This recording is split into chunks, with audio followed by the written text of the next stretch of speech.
तस्बीह को मुनाजात हो तिलावत हो तराबी तिलावत हो तराबी मशगूल इबादत शकल मोमिन मुसलमान मशगूल इबादत शकल मोमिन मुसलमान अल्हम्दुलिल्लाहि रब्बिल आलमीन वस्सलातु वस्सलामु अला सय्यिदिल अंबियाइ वल मुरसलीन अम्मा बाद फ़अऊज़ु बिल्लाहि मिनश शैतानिर रजीम बिस्मिल्लाहिर रहमानिर रहीम अस्सलातु वस्सलामु अलैका या रसूलल्लाह व अला आलिका व अस्हाबिका या हबीबल्लाह अस्सलातु वस्सलामु अलैका या नबीअल्लाह व अला आलिका व अस्हाबिका या नूरल्लाह। দেশে কিংবা প্রবাসে যে যেখান থেকে আমাদের সাথে অ্যাড হয়েছেন আপনাদের সবাইকে জানাচ্ছি আমাদের এই প্রোগ্রামের পক্ষ থেকে অসংখ্য শুভেচ্ছা এবং অভিনন্দন। আসুন, যেহেতু অনুষ্ঠান শুরু হয়েছে, ভালো ভালো কিছু নিয়ত করে নেই, কেননা রাসূল পাক সাল্লাল্লাহু আলাইহি ওয়াসাল্লামের ফরমান নিয়াতুল মুমিনি খায়রুম মিন আমালিহ, মুসলমানের নিয়ত তার আমলের চেয়ে উত্তম। আসুন আমরাও নিয়ত করি আল্লাহ তাআলা এবং তার রাসূল সাল্লাল্লাহু আলাইহি ওয়াসাল্লামের সন্তুষ্টি লাভের উদ্দেশ্যে শুরু থেকে শেষ অবধি আমরা এই অনুষ্ঠানটি দেখব। যা আলোচনা হবে তার উপর আমল করব, অপর ভাইয়ের নিকট তা পৌঁছে দেওয়ার চেষ্টা করব। দরুদে পাকের অসংখ্য অগণিত ফজাইল কিতাব ও আহাদিসে তৈয়বার মধ্যে বর্ণনা করা হয়েছে। আমার নবী পাক সাহিবে লাউলাক হুজুর নূর সাল্লাল্লাহু আলাইহি ওয়াসাল্লাম ইরশাদ করেন, যে ব্যক্তি আমার উপর দৈনিক 500 বার দরুদে পাক পাঠ করবে তার দারিদ্রতা, অভাব, অনটন দূর হয়ে যাবে। আজকে বিশ্বের প্রায় মানুষ যেই ইকোনমিক প্রবলেমের মধ্যে আছে, অভাবের মধ্যে আছে, তো সেই অভাব থেকে যদি আমরা নিজেকে বাঁচাতে চাই, সেই অভাব থেকে যদি আমরা কাটিয়ে উঠতে চাই, আমরা যদি চাই যে আমাদের কাছে অভাব অনটন না থাকুক, বরকত আর বরকত হোক, তাহলে আমাদের উচিত প্রিয় নবী রাসূল আরবি সাল্লাল্লাহু আলাইহি ওয়াসাল্লামের উপর বেশি পরিমাণে দরুদ শরীফ পাঠ করা। মাহে রমজান চলছে, এই মাসে তো একটি নেকি 70টি নেকির সমান, আবার কোনো কোনো জায়গায় 1000টি নেকির সমানও বলা হয়েছে। আবার এত বেশি সওয়াব লেখা হবে প্রত্যেকটা নেকির, যা আল্লাহ এবং তার রাসূলই ভালো জানেন যে কত নেকি লেখা হবে। সাল্লু আলাল হাবিব সাল্লাল্লাহু তাআলা আলা মুহাম্মদ সাল্লাল্লাহু তাআলা আলাইহি ওয়াসাল্লাম সালাতাম ওয়া সালামান আলাইকা সাইয়্যিদি ইয়া রাসূলুল্লাহ। দর্শক, আজকে আমাদের সাথে মোবালিকে দাওয়াত ইসলামী হিসেবে আছেন আমাদের শাহরুখ ভাই এবং সেলিম ভাই। মাশাআল্লাহুল কারীম, আপনাদেরকে খুশামদেদ, সুস্বাগত। ইনশাআল্লাহুল কারীম আমরা আলোচনা শুনবো, কালামও শুনবো, আপনাদের ফরমায়েশ অনুরোধ রাখার চেষ্টা করব। আজকে আমরা বিষয় নিয়েছি সদকার ফজিলত, ডোনেশন, দান অনুদান। এই সদকার ফজিলত কেমন, আর সদকা দিলে কি কি উপকার আছে, না দিলে কি কি ক্ষতি আছে, আর সদকা বুজুর্গানে দিন রাহিমাহুমুল্লাহুল মুবিন কেমন দিয়েছেন, ওনাদের কতটুকু ছিল আর কতটুকু ওনারা দিয়েছেন, ইনশাআল্লাহুল কারীম আমরা সেই সম্পর্কে আলোচনা শুনবো। আসুন, যেহেতু অনুষ্ঠানটি শুরু হয়েছে, একটি কালাম দিয়ে আমরা শুরু করি, এরপর ইনশাআল্লাহুল কারীম আমরা আজকের আলোচনার দিকে অগ্রসর হব। সাল্লু আলাল হাবিব সাল্লাল্লাহু তাআলা আলা মুহাম্মদ সাল্লাল্লাহু আলাইহি ওয়াসাল্লাম। সাল্লি আলা রাসূলিনা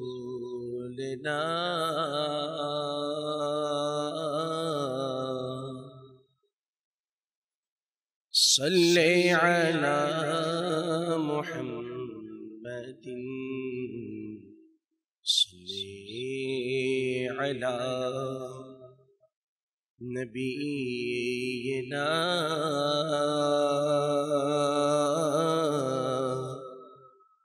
সাল্লি আলা মুহাম্মাদিন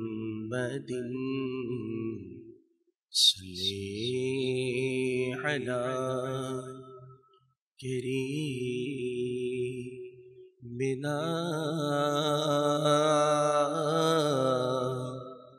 সাল্লি আলা মুহাম্মাদিন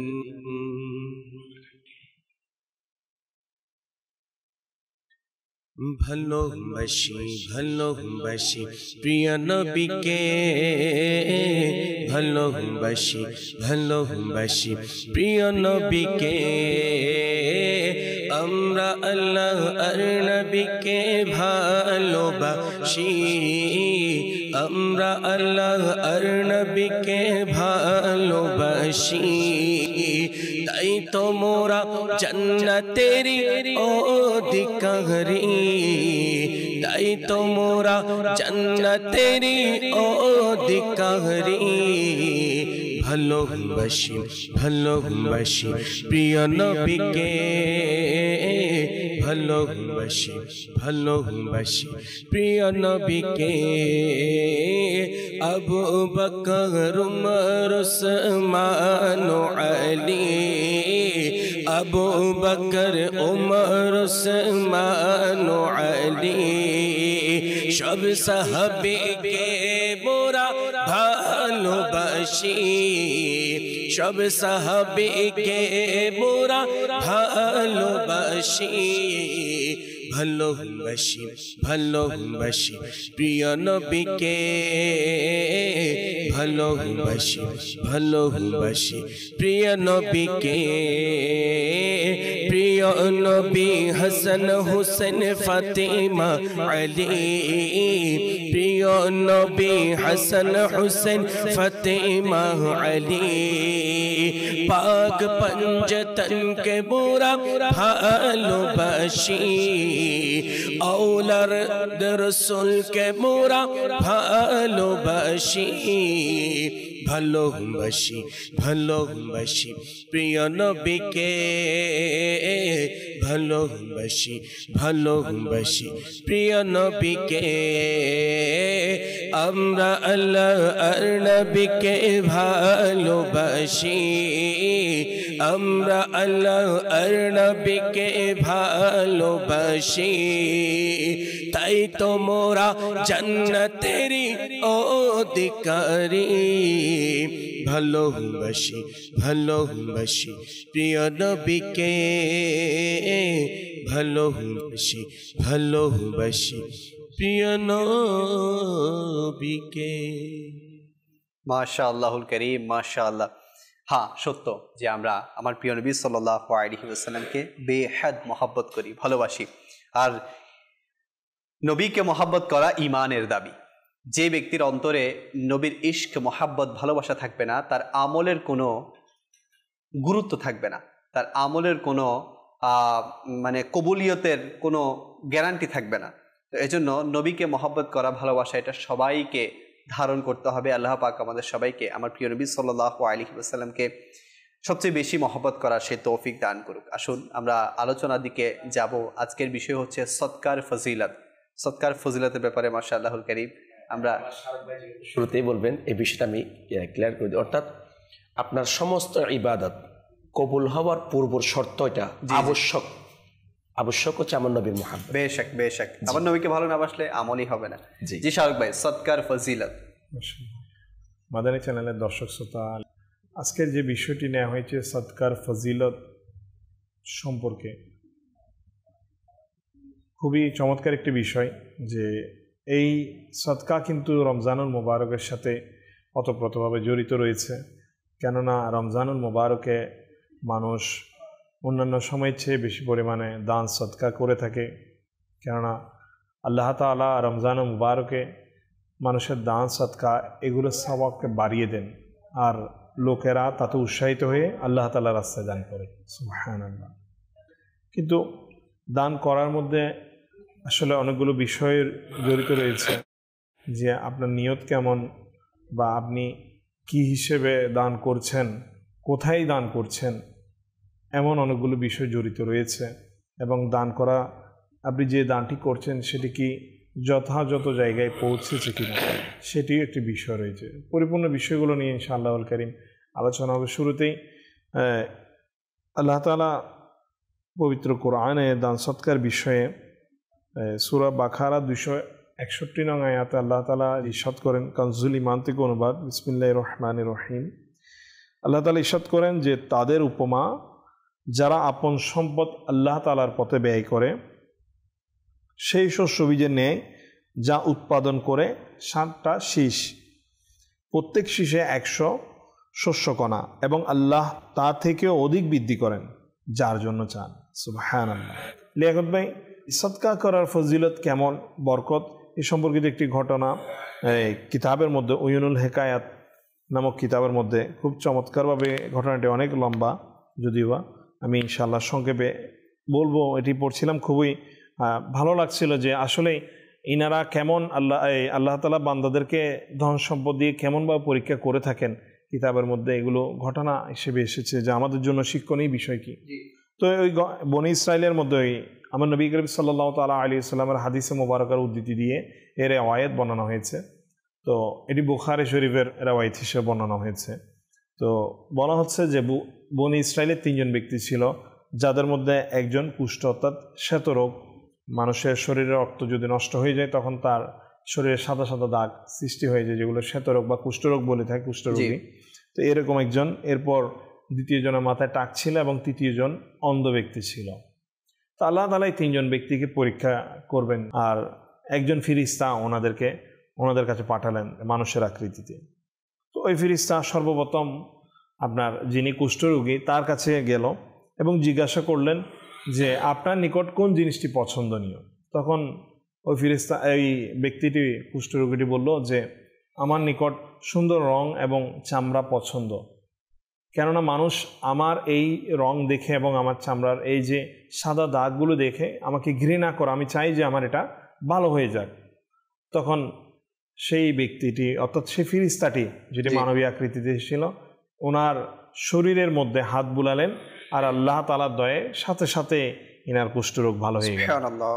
এরপর ইনি খুশি হয়ে গেলেন এবং আবার ওই ফেরেশতা জিজ্ঞাসা করলেন যে আপনার নিকট কোন সম্পদ পছন্দনীয়। তিনি বললেন যে আমার কাছে উট বেশি পছন্দনীয়। সাথে সাথে আল্লাহ তাআলার দয়ায় গর্ভবতী উটনি তাকে দান করা হলো। সুবহানাল্লাহ। অতঃপর কি হলো, যিনি টাক মাথায় ছিল ওনার কাছে গেলেন ওনাকে পরীক্ষা করার জন্য। ওনাকে জিজ্ঞাসা করলেন যে আপনার কি সমস্যা, আপনার কি পছন্দনীয়। তিনি বললেন যে আমার মাথায় তো চুল নেই, তো এই চুল না থাকার কারণে আমাকে মানুষ ঘৃণা করে থাকে। তা আমার ইচ্ছা যে যদি এটা ভালো হয়ে যেত তাহলে মানুষ আমাকে পছন্দ করতো, ভালোবাসতো। তো সাথে সাথে ওই ফিরিস্তা ইনার টাক মাথার মধ্যে হাত বুলালেন, আর আল্লাহ তাআলার দয়ায় সে টাক মাথায় চুল গজিয়ে গেল। সুবহানাল্লাহ। এবং ইনি অত্যন্ত আনন্দিত হয়ে গেলেন। পরবর্তীতে ইনাকেও জিজ্ঞাসা করা হলো কোন সম্পদ আপনার কাছে পছন্দনীয়। তিনি বললেন আমার কাছে গাভী পছন্দ। আর সাথে সাথে আল্লাহ তাআলার দয়ায় ওই ফিরিস্তা ইনাকে একটি কি গাভী, অর্থাৎ গর্ভবতী গাভী প্রদান করলেন। এরপর ওই অন্ধ ব্যক্তিটি, তৃতীয় যিনি ছিল, গেলেন। ইনি জিজ্ঞাসা করা হলো যে আপনার নিকট কি পছন্দনীয়। তো তখন বললেন যে আমি তো অন্ধ, আল্লাহ তাআলা আমার চোখের জ্যোতি নেই, যার কারণে আমি এই দুনিয়াকে আমি দেখতে পারি না। তো আমি চাই যে আমার এই চোখের জ্যোতিটা যদি আবার আল্লাহ তাআলা দান করতো, এমনভাবে বললেন। তো ওই ফিরিস্তা ইনারও চোখের মধ্যে হাত বুলালেন, আর আল্লাহ তাআলার দান কমে ইনারও সেই চোখ দুটির মধ্যে আবারও জ্যোতি ফিরে আসলো। ইনি আনন্দিত হয়ে গেলেন এবং শুকরিয়া আদায় করলেন আল্লাহ তাআলার। এরপর এনাকে জিজ্ঞাসা করা হলো যে আপনার নিকট কোন সম্পদ পছন্দনীয়। তখন ওই অন্ধ ব্যক্তিটি বলল যে আমার ছাগল পছন্দনীয়। এরপর ওনাকে ওই একটি গর্ভবতী ছাগি এটি দান করা হলো। এরপর 3 জনকে গর্ভবতী উটনি, গাভী এবং ছাগি দান করা হলো। আর আল্লাহ তাআলার দয়ায় কিছুদিনের মধ্যেই এই একটি গর্ভবতী উটনি, গাভী, ছাগি থেকে অনেকগুলো, পুরো এক একজনের এক এক মাঠ ভর্তি ভর্তি ছাগল, উট এবং গাভী, গরু এগুলো হয়ে গেল। ইনারা অনেক সম্পদের মালিক হয়ে গেলেন। দেখুন আল্লাহ তাআলা ইনাদেরকে দান করেছেন। এটি পর্যায়ে চলে এতটুকু পর্যন্ত ঘটনা। এরপর আবার ইনাদেরকে আল্লাহ তাআলা পরীক্ষা করলেন। এইভাবে যে লিয়াকত ভাই কিতাবের মধ্যে এসেছে যে এবার আল্লাহ তাআলা ওই ফিরিস্তাকে পাঠালেন। এখন আল্লাহ তাআলা আবার ইনাদেরকে নেয়ার ব্যাপারে, যখন আল্লাহ তাআলার রাস্তা দেওয়ার ব্যাপারে পরীক্ষা করলেন। কিভাবে? এবার ওই ফিরিস্তাটাকে আবারও মানবীয় আকৃতিতে পাঠানো হলো 3 জনের কাছে। সর্বপ্রথম ওই ফেরেশতা যিনি কুষ্ঠরোগী ওনার কাছে গেলেন। তো বললেন যে আমার অবস্থা খুবই খারাপ, জি আমার চলার মতো আমার কোনো ব্যবস্থা নেই, আমার কাছে যা সম্পদ রয়েছে তা ফুরিয়ে গিয়েছে, তো আমাকে কিছু দান করুন আপনি। আল্লাহ তাআলা আপনাকে তো অনেক সম্পদ দিয়েছে, ওখান থেকে কিছু একটা যদি আমাকে দান করতেন তাহলে আমি আমার পথেই জোগাড় হতো, আর আমি আমার নিজ গন্তব্য যেখানে আমার যাওয়ার কথা আমি ওখানে যেতে পারতাম। কিন্তু সাথে সাথে সেই কুষ্ঠরোগী সেটা অস্বীকার করে বসলো, বললো হ্যাঁ এটা থেকে আমি কিভাবে দান করব, আমার উপর এমনিতেই অনেক বিভিন্ন অধিকার আরো অনেক কিছু রয়েছে, আমি কিভাবে তোমাকে এখান থেকে দান করতে পারি, আর এগুলো তো আমি আমার বংশানুক্রমে পেয়েছি, এগুলো তো আমি আমার উত্তরাধিকার সূত্রে পেয়েছি, এগুলো আমি কিভাবে ডাইরেক্ট মিথ্যা কথা বলে দিলাম, ডিরেক্টলি ইনি মিথ্যা কথা বললো। তখন ফেরেশতা বলল যে আমি তো তোমাকে চিনেছি, তুমি সেই ব্যক্তি নয় যে ব্যক্তি তোমার গায়ের মধ্যে কুষ্ঠ রোগ ছিল, আমি হাত বুলিয়েছিলাম, আল্লাহ তাআলা তোমাকে দয়া করে কি ভালো করে দিয়েছিল, এরপর সম্পদের জন্য আল্লাহ তাআলা তোমাকে উটনি দান করেছিল গর্ভবতী, যা থেকে আজ এত ওঠের সমাহার তোমার কাছে রয়েছে, কিন্তু তুমি তা অস্বীকার করে বসলে। ঠিক আছে, যদি তোমার এই কথাটা মিথ্যা হয়ে থাকে তাহলে আল্লাহ তাআলা তোমাকে, তুমি পূর্বে যে অবস্থায় ছিলে সেই অবস্থায় আল্লাহ তাআলা তোমাকে যাতে ফিরিয়ে দেয়। এটা বলেই উনি চলে আসলো, আর সাথে সাথে সেই ব্যক্তি আবার সেম কুষ্ঠরোগী হয়ে গেল।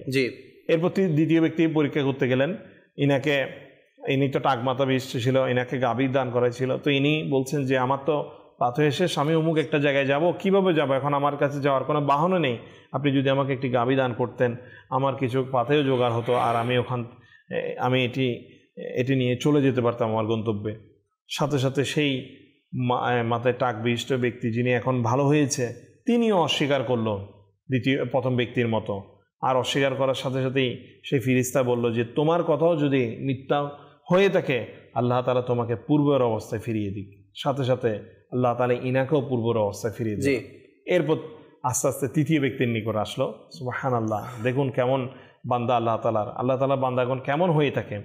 তো অন্ধ ব্যক্তির কাছে যখন আসলো যে ইনা সমস্যা বললো, এনাকে দান করার জন্য বলল, তখন অন্ধ ব্যক্তি বলল যে সর্বপ্রথম আল্লাহ তাআলা শুকরিয়া আদায় করলেন যে আল্লাহ তাআলা দরবারে অনেক বেশি শুকরিয়া জ্ঞাপন করছি, কেননা আল্লাহ তাআলা আমি অন্ধ ছিলাম, আমার আল্লাহ তাআলা আমাকে চোখের জ্যোতি দান করেছেন। শুধু তাই নয়, আল্লাহ তাআলা আমাকে চোখের জ্যোতির পাশাপাশি আল্লাহ তাআলা আমাকে অঢেল সম্পদও দান করেছেন। আল্লাহ, তো আমি কেন আমার আল্লাহ তাআলার পথে ব্যয় করব না? তো বললেন যে হে অমুক, আপনি আমার এই সম্পদ থেকে আপনার যা প্রয়োজন ততটুকুই নিয়ে যান। সুবহানাল্লাহ। তো আল্লাহ তাআলা কেমন দয়া ওই ব্যক্তির উপর। তো যখন ইনাকে বলল তখন আল্লাহ তাআলা ইনার উপর সন্তুষ্ট হয়ে গেল। তো তিনি বললেন যে আসলে তোমাকে পরীক্ষা করা হয়েছিল যে আল্লাহ তাআলার নিকট থেকে, তো তুমি কামিয়াবি হয়েছ, কেননা তোমার পূর্বে যে দুই ব্যক্তিকে, একজন কুষ্ঠরোগে অন্যজন ছিল কি মাথায় টাক বিশিষ্ট, ইনাদেরকেও সম্পদ দেয়া হয়েছিল পরীক্ষা করার জন্য। আবার যখন ইনাদের কাছ থেকে চাওয়া হয়েছে আল্লাহ তাআলার জন্য ব্যয় করতে, ইনারা অস্বীকার করে বসলো, আর আল্লাহ তাআলা ইনাদের কাছ থেকে চিনিয়ে নিল। আর আপনি সুবহানাল্লাহ আল্লাহ তাআলার দরবারে শুকরিয়া আদায় করেছেন, বাস আল্লাহ তাআলা আপনার উপর সন্তুষ্ট হয়ে গিয়েছে। মাশাআল্লাহ, মাশাআল্লাহ। তো এখানে বোঝা গেল যে আল্লাহ তাআলার বান্দারা এমনও অনেকে আছে যারা তামান্না তো করে যে আল্লাহ আমার যদি সম্পদ থাকে আমি দান করব, আমার যদি মাল হয় আমি এটা করব ওটা করব, কিন্তু যখন চলে আসে তখন আল্লাহর রাস্তায় দান করা ভুলে যায়, বা অনেক সময় আল্লাহ তাআলার দয়ায় যে পেয়েছে সেটা পর্যন্ত ভুলে যায়। তো এজন্য আমাদের উচিত যে দান করা, সদকা করা। সদকার বড়ই ফজিলত, বড়ই বরকত, বড়ই মাহাত্ম্য আছে ইনশাআল্লাহুল কারীম। আরও শুনবো আমাদের সেলিম ভাইয়ের কাছ থেকে। জি হুজুর। আজকে আমাদের অনুষ্ঠানের আলোচ্য বিষয় হচ্ছে সদকার ফজিলত। জি, আসলে আমরা যদি দেখি প্রকৃতপক্ষে দুনিয়ার মধ্যে আল্লাহ পাক রব্বুল আলামিন আমরা বান্দাদেরকে যাই কিছু দিয়েছেন, প্রকৃতপক্ষে ওই সমস্ত কিছুর মালিক হচ্ছেন আল্লাহ তাআলা। বেশক আমরা দুনিয়াবী ক্ষেত্রে ক্ষণিকের জন্য মালিক হয়েছি, কিন্তু আমরা যদি দেখি টাকা বলেন, সম্পদ বলেন, ব্যাংক ব্যালেন্স বলেন, যাই কিছু আছে দুনিয়ার মধ্যে, আপনার আমার মালিকানার মধ্যে প্রত্যেকটা কিছুর মালিক হচ্ছেন আমার আল্লাহ তাআলা। তো যেহেতু আজকের আলোচ্য বিষয় হচ্ছে সাদকা, সাদকার ক্ষেত্রে কিছু প্রকারভেদ আছে। কিছু সাদকা আছে ওয়াজিব, আচ্ছা কিছু সাদকা আছে মুস্তাহাব নফল সাদকা। তো যে সমস্ত সাদকাত ওয়াজিবা, তো ওই সাদকাগুলি অবশ্যই দিতে হবে, যেটা জরুরি। তার মধ্যে একটি প্রকার হচ্ছে যাকাত, জি, আরেকটি প্রকার হচ্ছে ফিতরা, আরেকটি প্রকার হচ্ছে মান্নত। যেমন এই বিষয়গুলো হচ্ছে ওয়াজিবাত, অবশ্যই দিতে হবে। যেমন যাকাতের ক্ষেত্রে এটা হচ্ছে ফরজ। কারো কাছে যদি নিসাব পরিমাণ সম্পদ থাকে, ওটা যদি 1 বছর অতিবাহিত হয়, তাহলে ওই ব্যক্তি থেকে যে পরিমাণ যাকাত বের হবে ওইটা দিয়ে দেওয়া তার জন্য ফরজ। এভাবে ফিতরা, এভাবে মান্নত। পাশাপাশি নফল কিছু সাদকার বিষয় আলহামদুলিল্লাহ আমরা আলোচনা, যেহেতু আজকের আলোচ্য বিষয় হচ্ছে সাদকা। সর্বপ্রথম আল্লাহ পাক রব্বুল আলামিন তার পবিত্র কালামুল্লাহ শরীফের মধ্যে ইরশাদ করছেন যে সূরা বাকারার প্রথম সূরার আয়াতের মধ্যে, যে যালিকাল কিতাবু লা রাইবা ফি, এটা ওই কিতাব যার মধ্যে কোনো সন্দেহ নেই, হুদাল লিল মুত্তাকিন, এবং হিদায়ত রয়েছেন যারা খোদাভীতি আল্লাহ ওয়ালা মুত্তাকি পরহেজগার তাদের জন্য। জি, এরপর ইরশাদ করছেন আল্লাযীনা ইউমিনুনা বিল গায়বি ওয়া ইউকিমুনা সলাতা ওয়া মিম্মা রাযাকনাহুম ইউনফিকুন, অর্থাৎ যারা না দেখে গায়েবের উপর ঈমান এনেছে এবং নামাজ কায়েম করেছে, এবং ওয়া মিম্মা রাযাকনাহুম ইউনফিকুন, এবং আমার প্রদত্ত জীবিকাটাকে আমার পথে ব্যয় করেছে। আচ্ছা, এই আয়াতে মুবারাকার ব্যাখ্যায় সৈয়দ মৌলানা মুহাম্মদ নাঈমুদ্দিন মুরাদাবাদী রহমাতুল্লাহি তাআলা আলাইহি ওই যে সদকার প্রকারগুলি বর্ণনা করেছেন, যে এখানে সদকা তার উদ্দেশ্য ব্যাপক অর্থ। এখানে সদকায়ে যেটা ফরজ সদকা আছে এটাও আসবে, হয়তো যে সদকায়ে ওয়াজিবাত যেটা আছে এটাও আসবে, এবং পাশাপাশি সদকায়ে নফল যেটা আছে, নফল সদকা যেটা আছে এটাও আসবে। তাহলে লিয়াকত ভাই, এই আয়াতে মুবারাকার মাধ্যমে আমাদের জানার সৌভাগ্য অর্জন হলো যে এই যে টাকা সম্পদ যেগুলি আমরা সাদকা করি, জি, আল্লাহ তাআলার রাস্তায় মানুষকে দেওয়ার মাধ্যমে, গরিব মিসকিনদেরকে দেওয়ার মাধ্যমে, মসজিদে দান করার মাধ্যমে, মাদ্রাসায় দান খায়রাত করার মাধ্যমে, তাহলে ওই সমস্ত সম্পদগুলো হচ্ছে আল্লাহ তাআলা, উনি আমাদেরকে দান করেছেন, এবং উনি আবার হুকুম করছেন, ইরশাদ করছেন যেন ওই দেওয়া পবিত্র রিজিক থেকে, সম্পদ থেকে যেন আমি আল্লাহ তাআলার রাস্তায় কি করি, দান করি এবং ব্যয় করি। এবং এখন বিষয় হচ্ছে এই যে সাদকা করার ক্ষেত্রে আমাদের মাঝে যে সমস্ত বিষয়গুলি দেখা যায়, তার মধ্যে একটি অন্যতম বিষয় হচ্ছে যে যাকাত আদায় করার ক্ষেত্রে যে আমাদের যেটা অলসতা বলেন বা উদাসীনতা বলেন, পরিপূর্ণরূপে যেটা যাকাত আদায় করার ক্ষেত্রে ইসলাম আমাদেরকে যে বিধান দিয়েছেন, যে হুকুম দিয়েছেন, ওই হুকুমটা মানার ক্ষেত্রে আমরা খুব উদাসীন এবং অলসতা প্রকাশ করি। দেখেন, আমরা মনে করছি সাদকা করলে, দান করলে কমে যাবে, মানে আমার সম্পদ কমে যাবে। মাদানী চ্যানেলের দর্শক শ্রোতা, সাদকা আল্লাহ তাআলার রাস্তায় করলে সেটা ফরজ হোক, ওয়াজিব হোক আর নফল সাদকা হোক, আপনি যখন আল্লাহ তাআলার রাস্তায় দান করবেন, সাদকা করবেন, তা কখনো কমবে না, বরঞ্চ বৃদ্ধি হবে, বরঞ্চ বেড়ে যাবে, কারণ এটা হোক আল্লাহ তাআলা বলেছেন। আচ্ছা, সাদকার সংজ্ঞা কি? সাদকা মানেটা কি? জি, সাদকার পরিচয় কি? কিতাবুত তারিফাত কিতাবের মধ্যে সাদকার ডেফিনেশন দিতে গিয়ে বলেন, সাদকা দ্বারা উদ্দেশ্য হলো যে কোনো জিনিস আল্লাহ তাআলার পথে দিয়ে দেওয়া, এবং এর মাধ্যমে মানুষের মাঝে নিজের বাহাবা উদ্দেশ্য যেন না হওয়া, এবং আল্লাহ তাআলার দরবার থেকে সওয়াব অর্জনের নিয়ত করা। কি করা? অর্থাৎ আমি সাদকা করছি আল্লাহ এবং তার রাসূলের সন্তুষ্টির জন্য, মানুষের ফায়দার জন্য, আমার অপর প্রতিবেশী মুসলমান ভাইয়ের ফায়দার জন্য, যেন এটার দ্বারা এটা না হয় যে মানুষ আমাকে বাহাবা দিবে, দানবীর বলবে, যাকাত দাতা বলবে, বা নফল সাদকা আদায়কারী বলবে, এটার জন্য নয় যে আমি সাদকা করছি শুধুমাত্র আল্লাহ এবং তার রাসূলের সন্তুষ্টির জন্য। এখন বর্তমান সময়ে হোক বলুক বা পরবর্তী সময়ে বা আগের সময়ে যারা আমরা সাদকা করার ক্ষেত্রে উদাসীনের মধ্যে ছিলাম, এটার অন্যতম একটা কারণ হচ্ছে কি, আমরা শুনেছি যে আমি সাদকা করলে আমার সম্পদ কমে যাবে। আসলে কি তাই? আসুন শুআবুল ঈমানের মধ্যে একটি হাদিস শরীফ এইভাবে এসেছেন, মা আয়েশা সিদ্দিকা তাইয়্যিবা তাহেরা রাদিয়াল্লাহু তাআলা আনহা উনি ইরশাদ করছেন যে ওনার ঘরের মধ্যে একদিন একজন ভিক্ষুক আসছে। তো উনি ওই দিন রোজা ছিলেন।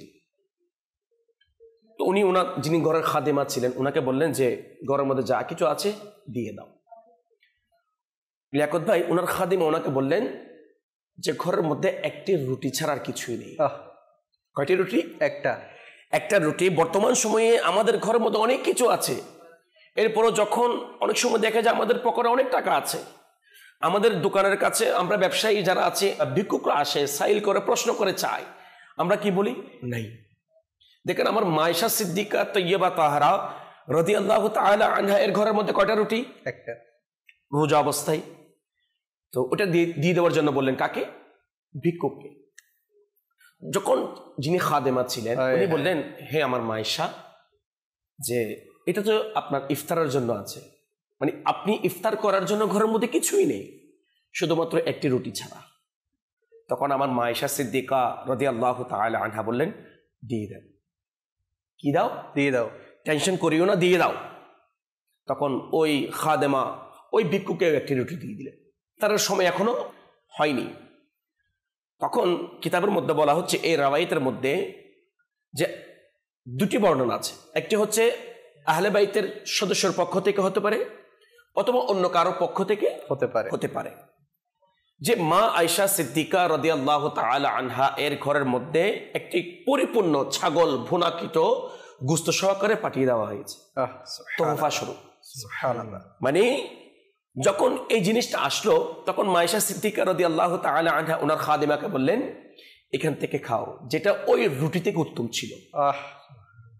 তাহলে লিয়াকত ভাই যে এই রাওয়ায়াত থেকে মা আয়েশা সিদ্দিকা রাদিয়াল্লাহু তাআলা আনহা এই উত্তম চরিত্র থেকে, আদর্শ থেকে আমরা জানতে পারলাম, বুঝতে পারলাম যে আল্লাহ তাআলার রাস্তায় দান করলে, কেউ যদি চায় তাদেরকে দান করলে বরঞ্চ যা দান করা হয়েছে এর থেকে উত্তম বেস্ট রিজিক আল্লাহ তাআলা আমাদের জন্য ব্যবস্থা করে। এটার প্রমাণ দেখেন, দিয়েছেন রুটি, কিছুই নেই, ইফতার করার জন্য ছিল, তাও এটা।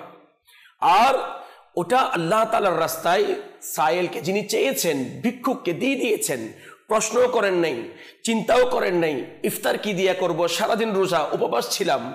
কিন্তু ওই মুহূর্তে আল্লাহ তাআলার সন্তুষ্টির জন্য আমার মা আয়েশা সিদ্দিকা রাদিয়াল্লাহু তাআলা আনহা রুটিটা দান করার কারণে এখনো পর্যন্ত দেখেন ইফতারের সময় এখনো পরিপূর্ণ হয় নাই, শেষ হয় নাই, সময় হয় নাই।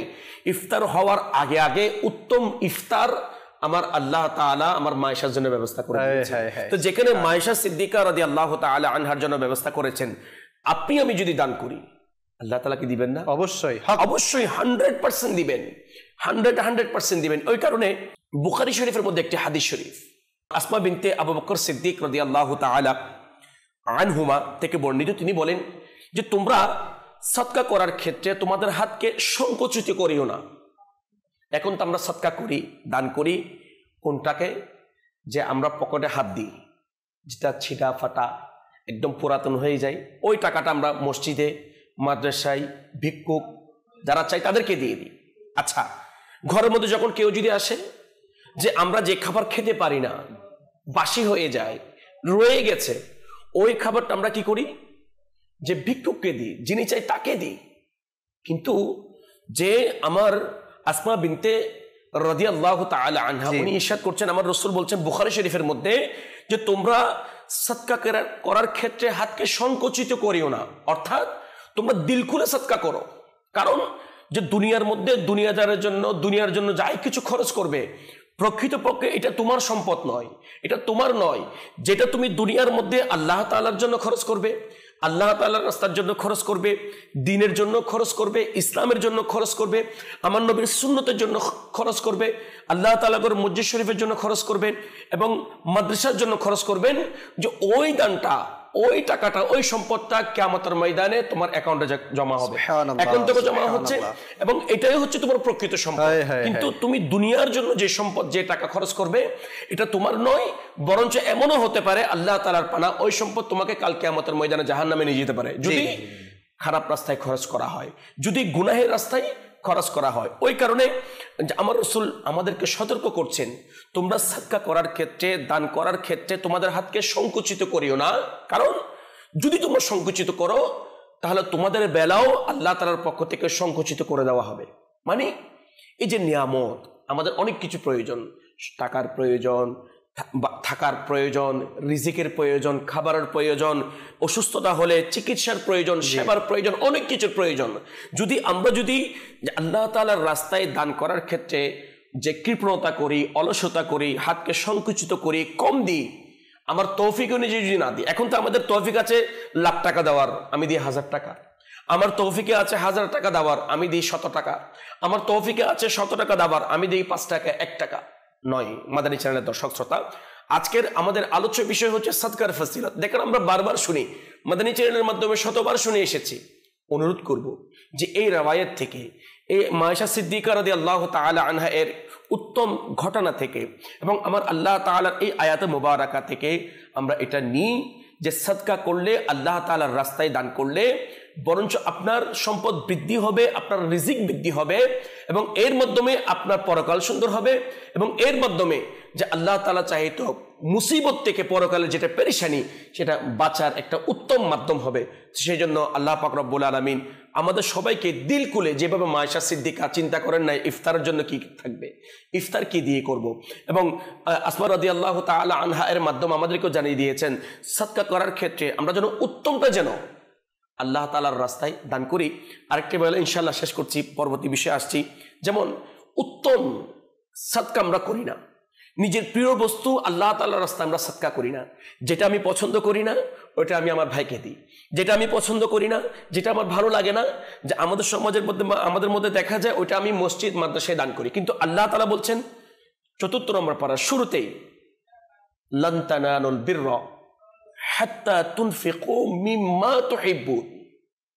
এই আয়াতে মুবারাকার মধ্যে আমার আল্লাহ তাআলা বলছেন তোমরা কখনো পূর্ণ পর্যন্ত পৌঁছবে না, ততক্ষণ পর্যন্ত তোমরা সাকসেসফুল হবে না যতক্ষণ পর্যন্ত আল্লাহ তাআলার পথে আপন প্রিয় বস্তু ব্যয় করবে না।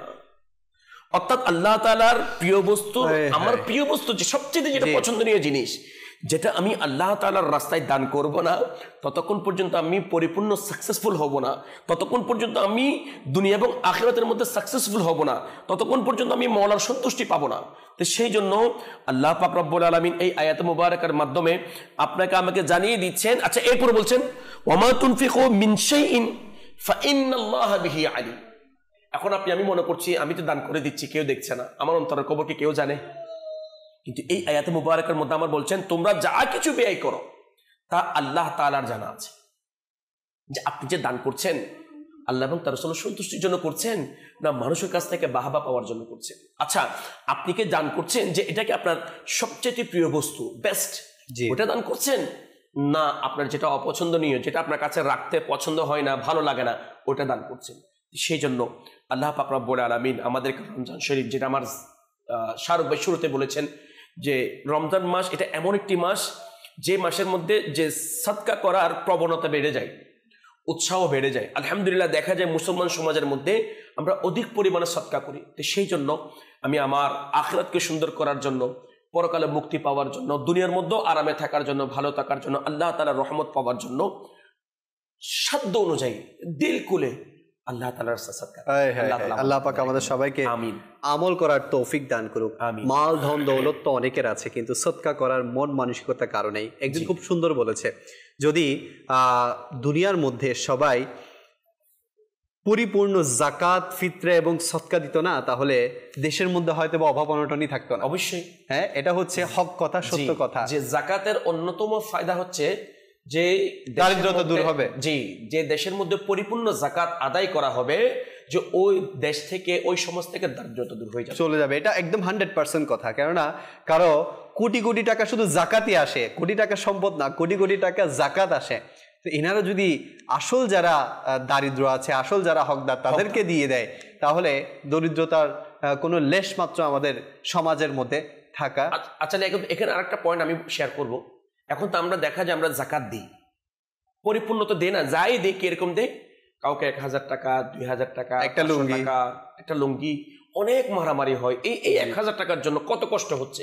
তবে জাকাত দেওয়ার উত্তম সিস্টেম পদ্ধতি হচ্ছে, যদি সম্ভব হয় সে যদি জাকাত খাওয়ার উপযুক্ত হয়, জি, তাকে এমনভাবে আপনি দেন, এমনভাবে দেন জাকাতগুলি যাতে সে পরবর্তী বছর যেন জাকাত খেতে না হয়। এটা হচ্ছে উত্তম পন্থা। আপনি তাকে 1000 টাকা দিলেন, পরের বছর সে আবার আপনার কাছে হাত পারল 1000 টাকা দেন। আল্লাহ তাআলা আপনাকে তৌফিক দিয়েছেন, আপনি জাকাতটাকে পরিপূর্ণভাবে বের করেন। জাকাত দেওয়ার নিয়ম হচ্ছে, দেখেন আপনার টোটাল সম্পত্তি যা আছে সমস্ত সম্পত্তিকে একত্রিত করবেন, যেগুলোর উপর শরীয়ত সম্মতভাবে জাকাত দিতে হবে এগুলিকে একত্রিত করবেন। একত্রিত করার পর কত টাকা আসছে, ধরেন সাপোজ 1 কোটি টাকা সম্পদ আছে, এবং ওই 1 কোটি টাকার সম্পদ থেকে যে ইসলাম যে সমস্ত বিষয়গুলি বাদ দেওয়ার জন্য বলেছেন, যেহেতু সময় সংক্ষিপ্ত আরো অন্য বিষয়ে আলোচনা করতে হবে, আমি মূল পয়েন্টটা বলছি।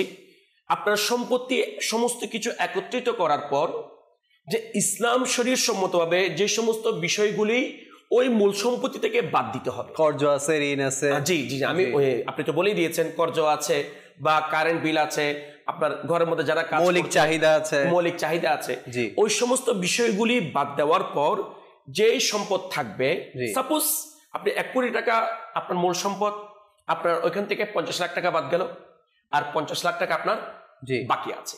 আর এই 50 লাখ টাকা যদি 1 বছর অতিবাহিত হয়, তাহলে এই 50 লাখ টাকার যাকাত দিতে হবে। মাত্র 1,25,000 টাকা, মাত্র 1,25,000, 1,25,000 টাকা। সেটা আপনার থেকে মনে হচ্ছে মাত্র, কিন্তু শয়তান আপনাকে আমাকে বলছেন 1,25,000 টাকা দিয়ে দিব।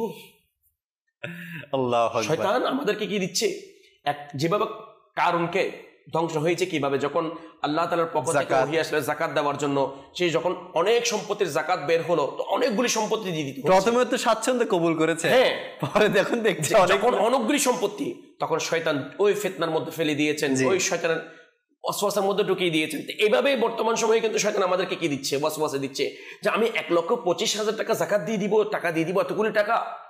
যার কারণে দেখেন দর্শক শ্রোতা, ওই 50 লাখ টাকার যে যাকাত 1,25,000 টাকা, ওটা হচ্ছে অপবিত্র জিনিস, আপনার সম্পদের ময়লা, যেটা আপনার জন্য হারাম। আপনি এটা যদি দান করেন, দিয়ে দেন হকদারকে, তাহলে আপনার সম্পদ পবিত্র হবে এবং আপনি পবিত্র হয়ে যাবেন। সাথে সাথে এটার দ্বারা আপনার যে ওই সম্পদ নিরাপদ হবে। হাদিস শরীফের মধ্যে আসছে, যে সম্পদের যাকাত দেওয়া হয় না, ওই সম্পদ হয়তো না হলে চুরি হয়ে যাবে, না হলে পানিতে ডুবে যাবে, না হলে আগুনে পুড়ে যাবে, নষ্ট হয়ে যাবে।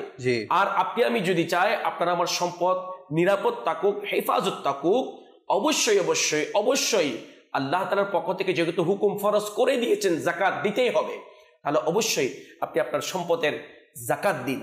এটার মাধ্যমে দুনিয়াবি ফায়দা হচ্ছে, আপনার সম্পদ নিরাপদ হচ্ছে, বৃদ্ধি হবে, পবিত্র হচ্ছে, হালাল হয়ে যাচ্ছে, এবং অপবিত্রতা থেকে আপনার সম্পদ বেঁচে যাচ্ছে। পাশাপাশি পরকালে আপনার জন্য মুক্তির জন্য, নাজাতের জন্য একটি মাধ্যম হয়ে যাচ্ছে। আল্লাহ পাক রব্বুল আলামিন আমাদেরকে আমল করার তৌফিক দান করুন। আমিন আমিন আমিন। ইনশাআল্লাহুল কারীম আমরা আরো আলোচনা শুনবো। খুব সুন্দরভাবে আলোচনা করছিলেন, কিছু দর্শক আমাদের সাথে অ্যাড হয়েছেন, দর্শকদের কল আমরা অনুষ্ঠানে শামিল করব। জি, মোহাম্মদ মেহেদী হাসান, তাদের চ্যানেল দেখতেছি, মাশাআল্লাহ অনেক ভালো লাগতেছে। আমার আগে অন্য ভিডিও দেখতাম, তখন আমি আমার বাবা থেকে মাদানী চ্যানেলের নাম শুনে এগুলো দেখে নিজের মনও শান্তি লাগে, আর দুনিয়াবি মায়া মমতা এগুলো থেকে কিছুটা দূরে সরে আসার চেষ্টা করতেছি। দোয়া করবেন। মাশাআল্লাহুল কারীম, আল্লাহ পাক আরো দয়া করুক আপনাদের উপর। Next call. মেঘনা থেকে আলমগীর হোসেন। আমি একটু কালাম শুনতে চাই। কালামটি হলো, দুনিয়ার ভালোবাসা ভুলে যাও না, নবী প্রেমে মন ছাড়া দাও না। মাশাআল্লাহ মাশাআল্লাহ। জি, নেক্সট কল। আমার নাম মোহাম্মদ আমিনুল ইসলাম, আমি বলছি গাইবান্ধা জেলার থেকে। আমরা সবাই মিলে দেখতেছি, খুব সুন্দর লাগতেছে। আচ্ছা, মাশাআল্লাহ। Next call. মোহাম্মদ মুনসারিন ইসলাম, রাজশাহী কাটাখাও বসে পড়ছিলাম। আমি এটা করে শুনতে চাই, যেমন তোমার দরবার সে আসলে আর আমি। আচ্ছা, মাশাআল্লাহুল কারীম। Next call. মোহাম্মদ রব ইসলাম, সাফাইগিরা। আমি একটি গজল শুনতে চাই, আমার সোনার মদিনা, আমার পানের মদিনা। আচ্ছা, অনেকেই কালাম শুনতে চাচ্ছেন। আসুন আমরা আমাদের অনুষ্ঠানে রেকর্ডেড কালাম শামিল করি ইনশাআল্লাহুল কারীম। আপনাদের অন্তরের মধ্যে লুৎফ আসবে, ভালোবাসা আসবে। আসুন আমরা কালাম শুনি। সাল্লু আলাল হাবিব সাল্লাল্লাহু তাআলা আলা মুহাম্মদ সাল্লাল্লাহু আলাইহি ওয়াসাল্লাম। ইয়া রাসূলুল্লাহ গুনাহগার হাজির আপনার দরবারে, ইয়া রাসূলুল্লাহ গুনাহগার হাজির আপনার দরবারে। নেকি বলতে নেই তো কিছু, গুনাহের বোঝা শিরে, নেকি বলতে নেই তো কিছু, গুনাহের বোঝা শিরে। ইয়া রাসূলুল্লাহ গুনাহগার হাজির আপনার দরবারে, ইয়া রাসূলুল্লাহ গুনাহগার হাজির আপনার দরবারে। আমল নামায় একটু ভালো আমল নেই আমার, আমল নামায় একটু ভালো আমল নেই আমার, নেকির দৌলত নেই তো কোনো গুনাহগারের আমলে।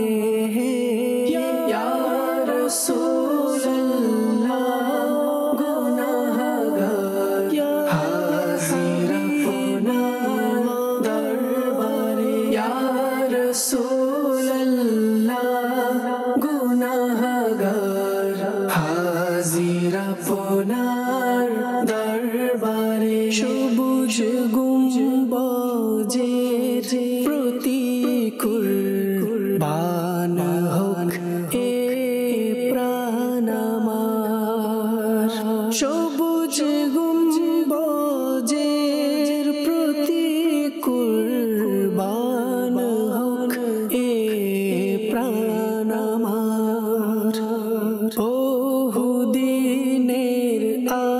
আশা আমার হেসে হেসে আবরার যে, ইয়া রাসূলুল্লাহ গুনাহগার হাজির আপনার দরবারে, ইয়া রাসূলুল্লাহ গুনাহগার হাজির আপনার দরবারে। তুমি তো নেককারদের সরদার, আমি বড়ই গুনাহগার।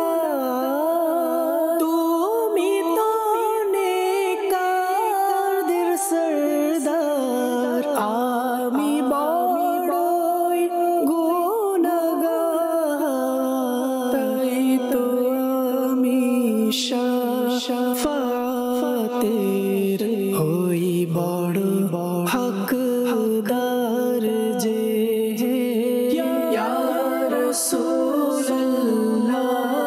গুনাহগার হাজির আপনার দরবারে, ইয়া রাসূলুল্লাহ গুনাহগার হাজির আপনার দরবারে। হাসি মুখে তুমি আমায় কালেমা পড়াও হে নবী, হাসি মুখে তুমি আমায় কালেমা পড়াও হে নবী। হোক দয়া শাহে মদিনা, প্রাণ বুঝি মোর যায় চলে, ইয়া রাসূলুল্লাহ গুনাহগার হাজির আপনার দরবারে, ইয়া রাসূলুল্লাহ গুনাহগার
গুনাহগারের মাঝে ইয়া রাসূলুল্লাহ গুনাহগার হাজির আপনার দরবারে ইয়া রাসূলুল্লাহ গুনাহগার হাজির আপনার দরবারে। খুব সুন্দর একটি কালাম আমরা শ্রবণ করলাম। দেখছেন অনুষ্ঠান রমজানের আহ্বান। আজকের বিষয় নেওয়া হয়েছে সৎকার ফজিলত। আবারও আমরাই যাব শাহরুখ ভাইয়ের কাছে। জি হুজুর। আমার নবী পাক সাল্লাল্লাহু তাআলা আলাইহি ওয়া সাল্লামের একটি হাদিসে পাক শুআবুল ঈমান নামক গ্রন্থের মধ্যে এসেছে যে সকালের শুরুটা সদকা দিয়ে করো, কেননা মুসিবত সদকার আগে অগ্রসর হায় হায় হায় হায়। কিভাবে অগ্রসর হবে? জি হ্যাঁ, সদকার আগে মুসিবত অগ্রসর হতে পারে না। এই জন্য মাহে রমজানুল মোবারকে বেশি বেশি ইবাদত, রিয়াজত, জিকির, দরুদ পড়া উচিত। সল্লু আলাল হাবিব সাল্লাল্লাহু তাআলা আলা মুহাম্মদ সাল্লাল্লাহু তাআলা আলাইহি ওয়াসাল্লাম সালাতাও ওয়া সালামান আলাইকা সাইয়্যিদি ইয়া রাসূলুল্লাহ। तस्बीह को मुनाजात हो, तिलावत हो तराबी, तिलावत हो तराबी, मशगूल इबादत सकल मोमिन मुसलमान, मशगूल इबादत सकल मोमिन मुसलमान।